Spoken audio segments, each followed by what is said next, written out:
Hello दोस्तों, कैसे हैं आप लोग? आपका एक बार और एजुकेश एजुकेशनल एक्सप्लोर चैनल पर स्वागत है।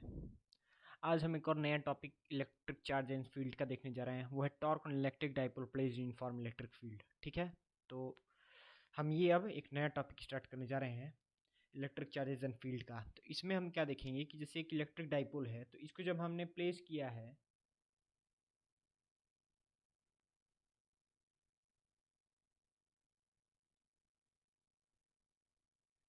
इलेक्ट्रिक फील्ड में, ठीक है।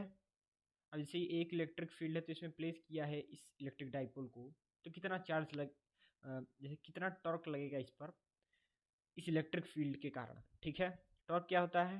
टॉर्क होता है एक तरह का angular force. Angular force angular force angular force किसे कहते हैं? जो कि एंगुलर डिस्प्लेसमेंट थी।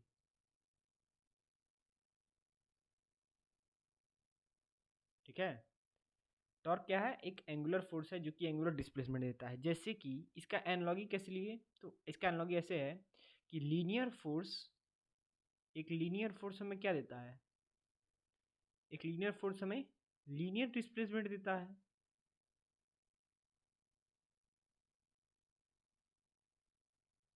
देता है, ठीक है।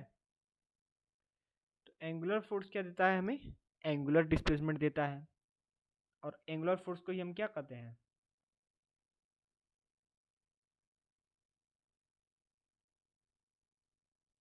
टॉर्क। ठीक है, और ये क्या है? एक वेक्टर क्वांटिटी है।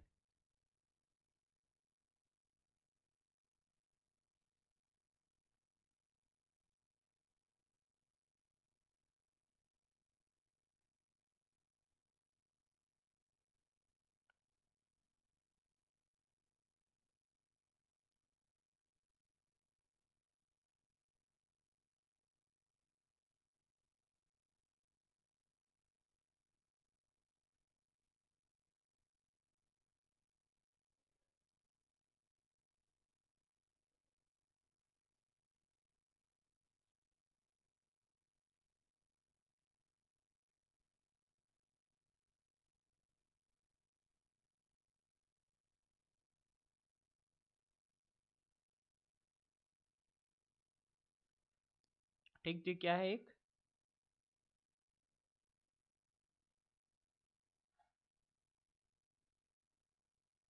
क्वांटिटी है। टॉर्क एक वेक्टर क्वांटिटी है, मतलब इसका एक डायरेक्शन भी होगा।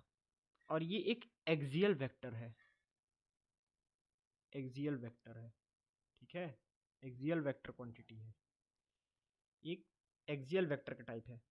ठीक। अच्छा, अभी जैसे इलेक्ट्रिक फील्ड, हम जैसे टॉर्क है, तो ये जैसे टॉर्क है तो इसमें कितना टॉर्क लगेगा वो देखना है हमें। टॉर्क तो लगेगा ही, इस पे कितना टॉर्क लगेगा। ठीक। अभी टॉर्क किस लगेगा, कैसे इसका जनरेशन होगा वो देखते हैं हम। जैसे ये एक इलेक्ट्रिक डाइपोल है, ये हमारी इलेक्ट्रिक फील्ड है। तो ये जैसे इलेक्ट्रिक फील्ड है, तो ये इलेक्ट्रिक फील्ड इधर इधर डायरेक्शन है इलेक्ट्रिक फील्ड का। इधर से कोई पॉजिटिव चार्ज है जो कि उसको प्रोड्यूस कर रहा है। और हम मान लेते हैं कि ये जो इलेक्ट्रिक डाइपोल है वो इसके साथ थीटा एंगल बना रहा है। ठीक। अ, ये थीटा एंगल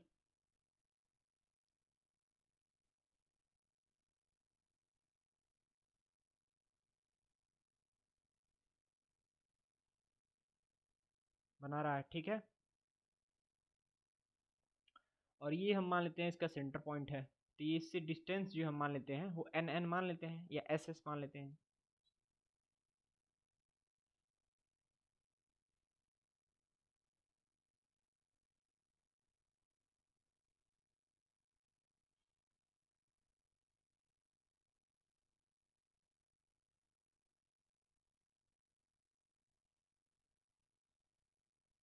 एस एस, ठीक।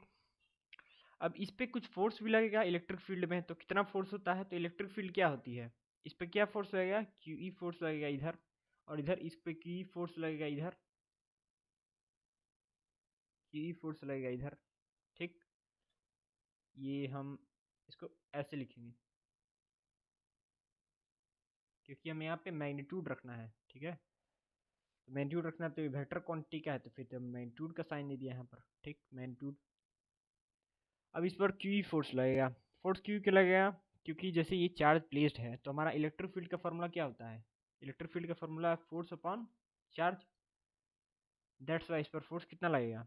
फोर्स यहाँ से निकाल लेंगे, क्यू लगेगा। अभी पॉजिटिव चार्ज है तो अपोजिट डायरेक्शन ऑफ फील्ड लगेगा, और निगेटिव चार्ज है तो नहीं। जैसे पॉजिटिव चार्ज है तो in the same direction of the field लगेगा, और निगेटिव चार्ज है तो अपोजिट डायरेक्शन ऑफ फील्ड लगेगा। क्योंकि जैसे यहाँ पॉजिटिव चार्ज है ना, हम मानते हैं कि इलेक्ट्रिक फील्ड ऑलवेज इमर्ज होती है पॉजिटिव चार्ज से, तो पॉजिटिव चार्ज से निकल रही है तो पॉजिटिव चार्ज की तरफ निगेटिव चार्ज अट्रैक्ट होगा ना। तो इलेक्ट्रिक फील्ड के अपोजिट डायरेक्शन में पॉजिटिव चार्ज मूव करेगा, तो इधर फोर्स लगेगा उसका, और इधर फोर्स लगेगा, सॉरी निगेटिव चार्ज जो है वो अट्रैक्ट होगा पॉजिटिव चार्ज की तरफ, तो अपोजिट में मूव करेगा इलेक्ट्रिक फील्ड के। और पॉजिटिव चार्ज जो है यू नो इसके डायरेक्शन में मूव करेगा, ठीक। तो ये हुआ। अब हम देखते हैं कि इस पे कितना टॉर्क लगेगा। तो टॉर्क किस लिए लग रहा है? अभी जैसे फोर्स लग रहा है, तो फोर्स लग रहा है तो ये फोर्स लगा,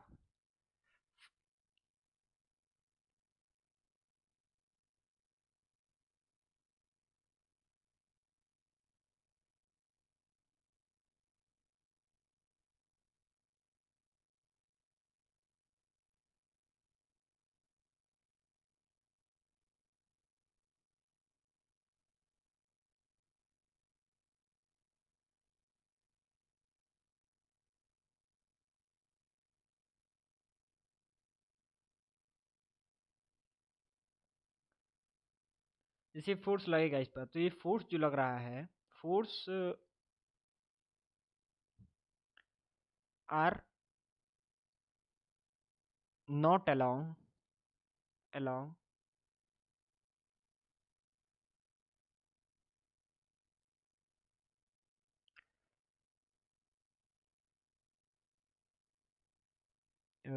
वी कैन से, इस तरह से हम लिखेंगे कि फोर्स जो है,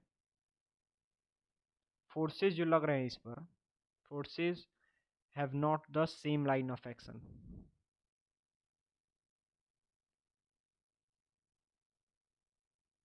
सेम लाइन ऑफ एक्शन,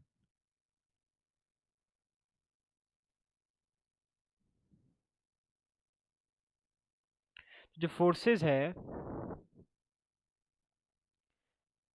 जैसे ये फोर्स लग रहा है, देखिए जैसे एक इधर फोर्स लग रहा है क्यू ई, और एक इधर फोर्स लग रहा है क्यू ई। तो ये जो दो फोर्सेस लग रहे हैं, इसका लाइन ऑफ एक्शन सेम नहीं है, not same line of action.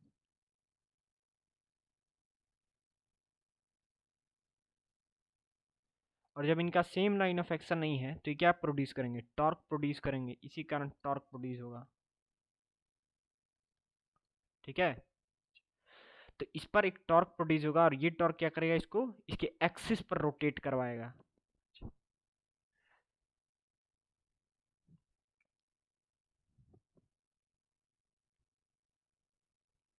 ठीक है।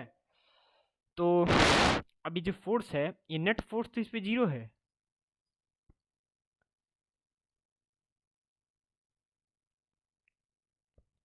नेट फोर्स जो लग रहा है,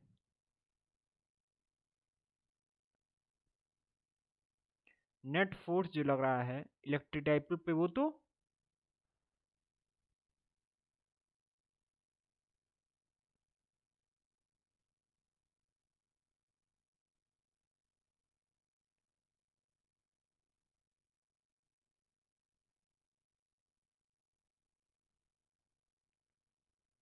नेट फोर्स जो लग रहा है इस इलेक्ट्रिक डाइपोल पे वो 0 है।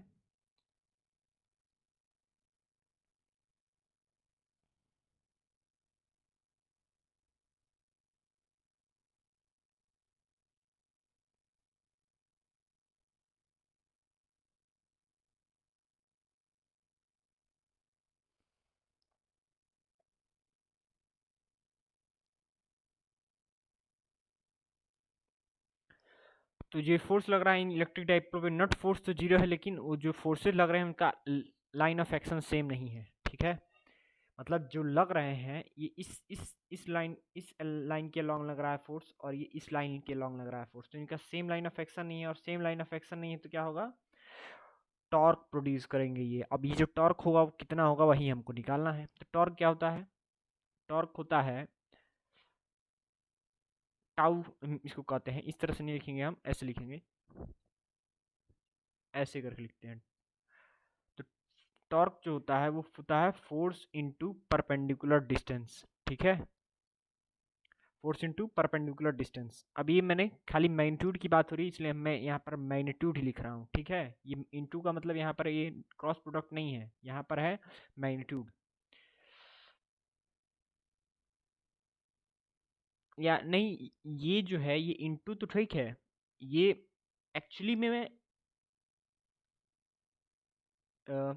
वेक्टर फॉर्म में नहीं रिप्रेजेंट कर रहा हूँ, क्रॉस प्रोडक्ट तो है ही ये एक्चुअली में क्रॉस प्रोडक्ट ही है, लेकिन इसको मैं लिख वेक्टर फॉर्म में नहीं रहा हूँ, ठीक है। तो जब ये फोर्स इनटू परपेंडिकुलर डिस्टेंस होता है टॉर्क, तो जो टॉर्क होगा ये एक इधर लगेगा, ऐसे करके लगेगा टॉर्क, ठीक है। टॉर्क 1 मान लेंगे हम इसको, या टॉर्क 2 मान लेते हैं, और एक इधर करके लगेगा force, sorry torque, torque generate होगा, ये होगा टॉर्क 1 मान लेंगे हम इसको, ठीक है।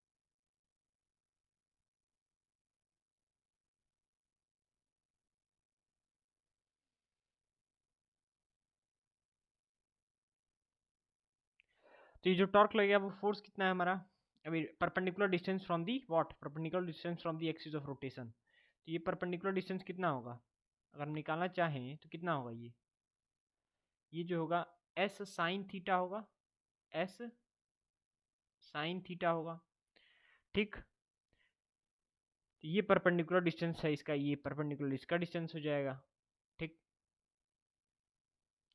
ये दोनों सेम ही ना होंगे, तो फोर्स कितना है क्यू ई। अच्छा ये टॉर्क जो होगा दोनों एडअप होंगे, क्यों, क्योंकि अपोजिट डायरेक्शन में नहीं है, सेम डायरेक्शन में है, ये भी इधर ही रोटेट करना चाह रहा है, ये भी इधर ही रोटेट करना चाह रहा है, तो ये एडअप हो जाएंगे। और जब एडअप होंगे तो ये कितना होगा इनका वैल्यू, तो टॉर्क 1 कितना है अपना, टॉर्क 1 देखें तो कितना होगा, टॉर्क 1 है Q E sine S sine theta, और ये भी टॉर्क 2 कितना होगा, टॉर्क 2 अगर हम देखें,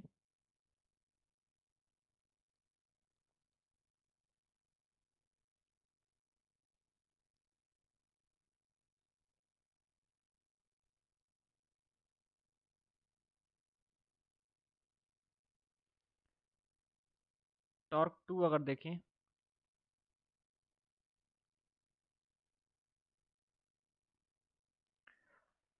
तो टॉर्क 2 इतना होगा, दोनों सेम ही होंगे ऑलमोस्ट, तो ये ऑलमोस्ट नहीं, दोनों सेम होंगे, तो ये कितना हो जाएगा, 2 QE S sin थीटा, तो ये कितना हो जाएगा, हाँ 2 QE S sin theta, 2 QE S sin theta, तो 2 QE S sin थीटा हो जाएगा, ठीक है, 2 QE S sin थीटा। अब ये देखें तो हमारा इलेक्ट्रिक डाइपोल मोमेंट हो जाएगा, तो इलेक्ट्रिक डाइपोल मोमेंट क्या होता है, P हो जाएगा, और ये हो जाएगा E हो जाएगा, और ये साइन थीटा हो जाएगा, ठीक। अब हम इसको वेक्टर फॉर्म में लिखना चाहें तो कैसे लिखेंगे, ये हमारा P क्रॉस E हो जाएगा। अब पूछेंगे कि P क्रॉस E क्यों लिखा मैंने, E क्रॉस P भी तो लिख सकते थे, हाँ ये भी तो लिख सकते थे अगर वेक्टर फॉर्म में लिखना चाहें तो ऐसा है कि ये जो हमने लिखा P क्रॉस E हमने इसलिए लिखा क्योंकि आप क्रॉस प्रोडक्ट लेंगे जब टॉर्क का फोर्स इंटू परपेंडिकुलर डिस्टेंस होगा टॉर्क, अच्छा, फोर्स इंटू परपेंडिकुलर डिस्टेंस होगा टॉर्क।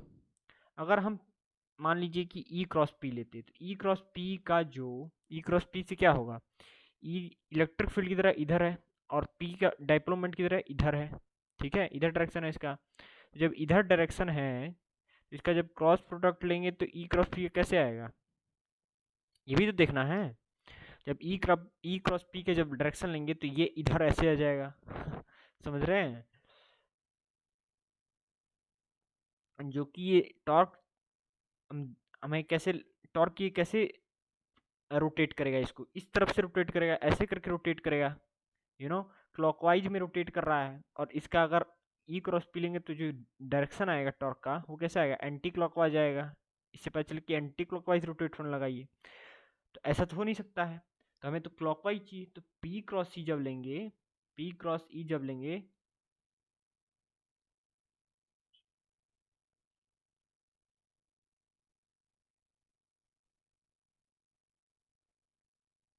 जैसे इधर है ना, तो जब पी क्रॉस ई लेंगे, ओ सॉरी, पी क्रॉस ही लेंगे तो कैसे आएगा, पी क्रॉस लेगा तो ऐसे, जिस डायरेक्शन में हमें दिख रहा है टॉर्क, जिस डायरेक्शन में इलेक्ट्रिक डाइपोल को रोटेट करेगा, उसी डायरेक्शन में एक्चुअली में ये पी क्रॉस ई भी पॉइंट आउट करेंगे कि हाँ भाई सही है। तो इस फॉर्मूले में भी हमें तो जो दिख रहा है जिस तरफ से टॉर्क रोटेट करेगा उसी तरफ से होना चाहिए। ठीक है,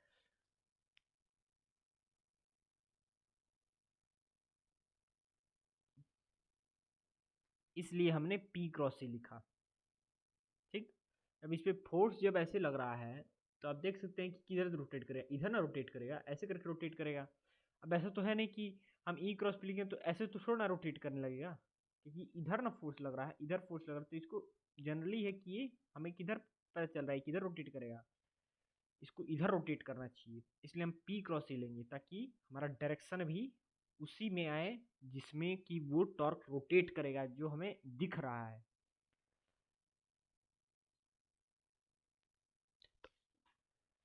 तो इसलिए पी क्रॉस सी लेंगे ना कि ई क्रॉस सी, ई क्रॉस पी लेंगे। ठीक है, तो ये तुम्हारे टॉर्क हो गया, टॉर्क। और इसको हम लिखना चाहें तो ऐसे भी लिख सकते हैं कि torque is equals to P E का मैग्नीट्यूड साइन थीटा और एक एन कैप।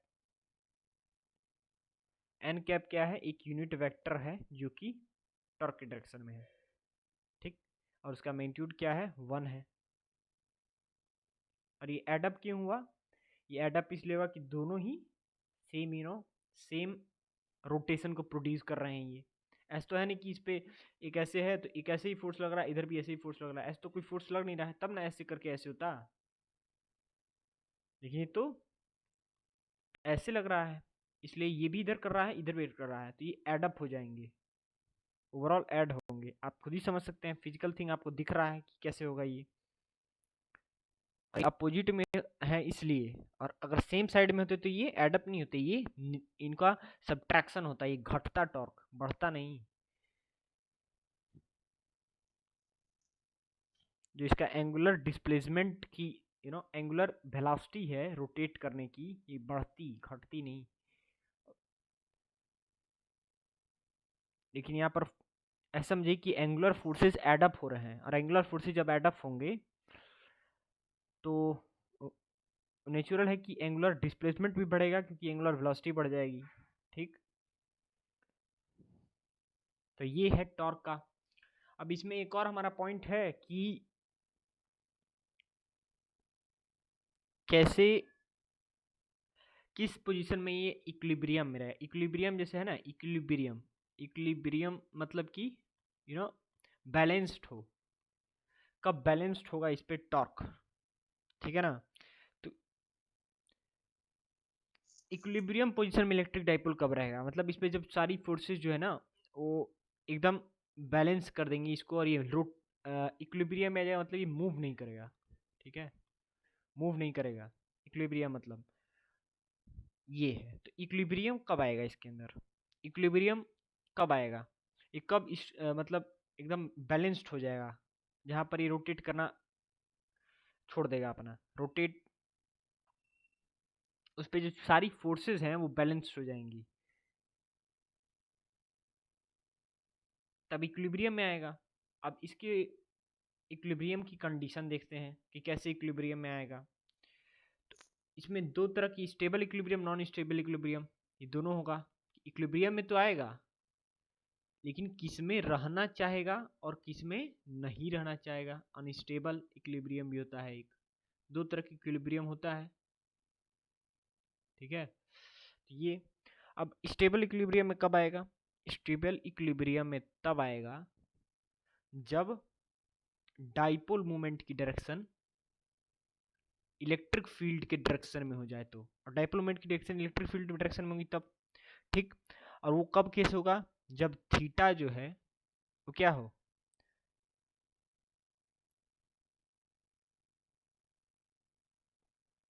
जीरो हो, या टू, जब टॉर्क जो लग रहा है उस पर, जब उसकी पोटेंशियल एनर्जी, ऐसे समझिए कि उसकी पोटेंशियल एनर्जी टर्म एक है, पोटेंशियल एनर्जी, पोटेंशियल एनर्जी कम हो जाएगी तब।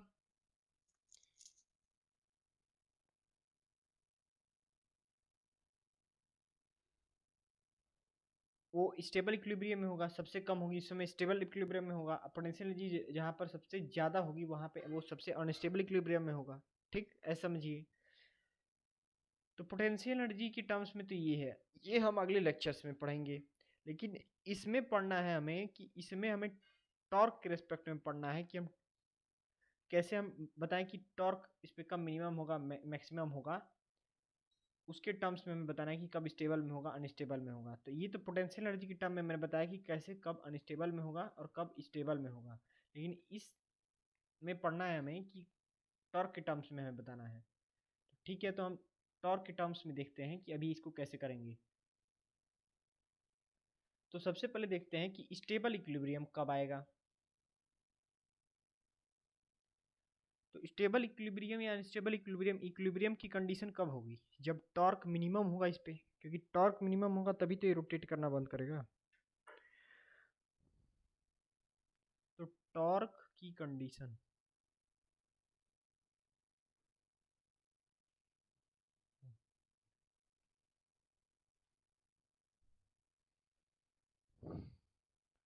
टॉर्क मिनिमम होगा तब ये इक्विलिब्रियम में पहले आएगा, ठीक। अब टॉर्क मिनिमम होने के केस कब है? जीरो और पाई पे टॉर्क मिनिमम हो जाएगा, ठीक है। अब जीरो और पाई पे टॉर्क मिनिमम होगा, किसे? क्योंकि टॉर्क कब मिनिमम होगा? जब साइन थीटा की वैल्यू मिनिमम होगी ना, क्योंकि ये तो हमारे को गिवन है, इसमें तो कोई चेंज होने नहीं वाला है। टॉर्क मिनिमम कब होगा ये हमारे कंट्रोल में नहीं है। ये जो है ये एक वेरिएबल चीज़ है जो कि चेंज होगा। तो ये जब मिनिमम होगा ना तब जाके टॉर्क मिनिमम होगा। तो ये कब मिनिमम होगा? जीरो पे साइन थीटा जीरो जगह मिनिमम वैल्यू यही है साइन थीटा, और पाई पर भी जीरो हो जाएगा साइन थीटा। तो उस समय में ये इक्विलिब्रियम में होगा। अब जीरो पे क्या होगा? साइन जीरो जीरो हो जाएगा।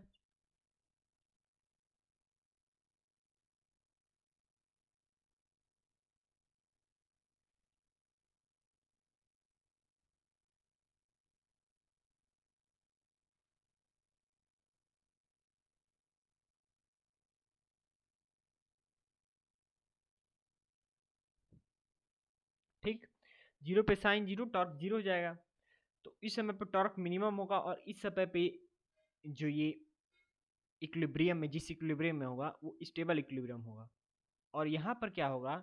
यहाँ पर टॉर्क मिनिमम तो होगा, लेकिन इसकी मैं कहा ना कि उस समय उस पर जो टॉर्क लग रहा है वो मिनिमम होगा, लेकिन पोटेंशियल एनर्जी उसकी मैक्सिमम होगी उस समय पे। और जब उसकी पोटेंशियल एनर्जी मैक्सिमम होगी तो स्टेबल नहीं होगा, अनस्टेबल इक्विलिब्रियम में होगा। वो कैसे भी चाहेगा कि वो स्टेबल में आ जाए, ठीक।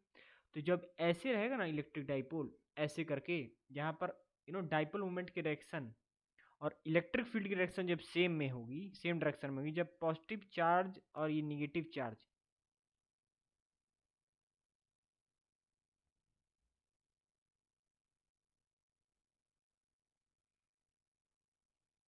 जैसे निगेटिव चार्ज है ना और ये पॉजिटिव चार्ज है, तो जब ये इस तरह से रहेगा, इलेक्ट्रिक फील्ड भी इसी डायरेक्शन में रहेगी। सॉरी, जैसे पॉजिटिव चार्ज है और ये निगेटिव चार्ज है, पॉजिटिव चार्ज है ना,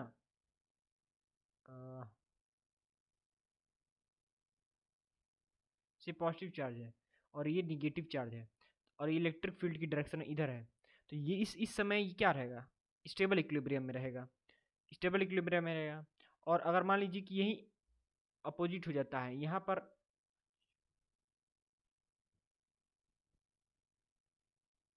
निगेटिव चार्ज होता है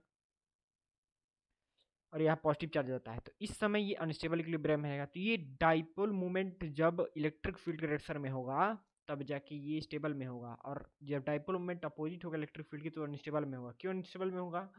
क्योंकि उस समय पर उसकी पोटेंशियल एनर्जी मैक्सिमम होगी, क्योंकि पोटेंशियल एनर्जी का जो फॉर्मूला हम आगे निकालेंगे इलेक्ट्रोस्टैटिक नेक्स्ट चैप्टर में, वो जो आता है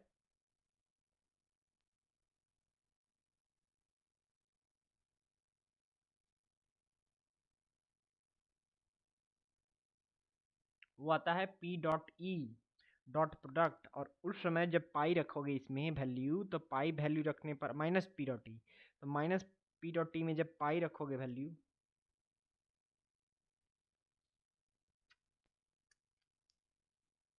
तो उस समय जो है पोटेंशियल एनर्जी इसकी क्या रहेगी, ये मैक्सिमम होगी पाई पर, और जीरो पर पोटेंशियल एनर्जी जो होगी इसकी मिनिमम होगी। और जब पोटेंशियल एनर्जी मिनिमम होगी और टॉर्क भी मिनिमम होगा, उस समय पे ये स्टेबल इक्विलिब्रियम में होगा।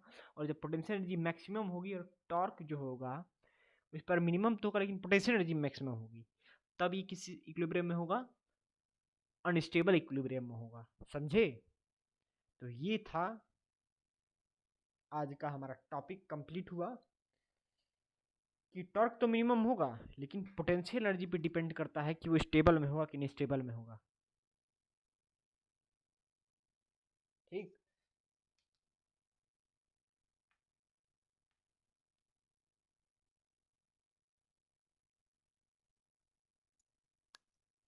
क्योंकि जैसे मान लीजिए कि ऐसे आ गया ना, तो ये तो इधर तो फोर्स बैलेंस हो ही जाएंगे, फोर्स तो बैलेंस होंगे ही, और उस समय टॉर्क भी बैलेंस हो रहे होंगे।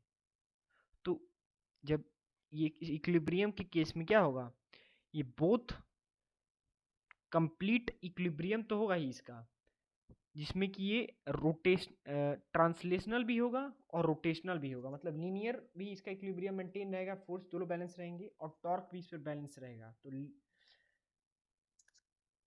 रोटेशनल तो होगा ही इक्विलिब्रियम उस समय, इक्विलिब्रियम के समय पर, और इलेक्ट्रिक डाइपोल जो है वो रोटेशनल में इक्विलिब्रियम में रहेगा, और एज वेल एज ट्रांसलेशन में भी इक्विलिब्रियम में रहेगा, लीनियर में भी इक्विलिब्रियम में रहेगा। तो वो दोनों रहेगा ये इक्विलिब्रियम के केस में, कंप्लीट इक्विलिब्रियम में होगा। और उस इक्विलिब्रियम में भी हमने क्लासिफिकेशन किया कि स्टेबल इक्विलिब्रियम कब होगा, अनस्टेबल इक्विलिब्रियम कब होगा। ठीक है, तो ये था टॉपिक हमारा। तो आज हम इस टॉपिक को यहीं पर कंप्लीट करते हैं। अगले लेक्चर्स में हम गॉस लॉ के बारे में पढ़ेंगे। ठीक है,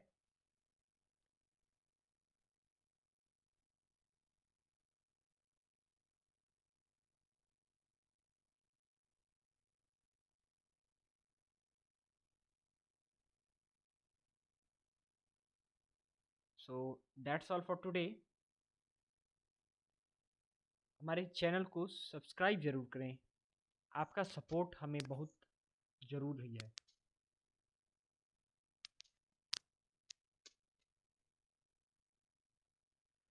सो ठीक है, तो आज हम यहीं पे लेक्चर कंप्लीट करते हैं अपना।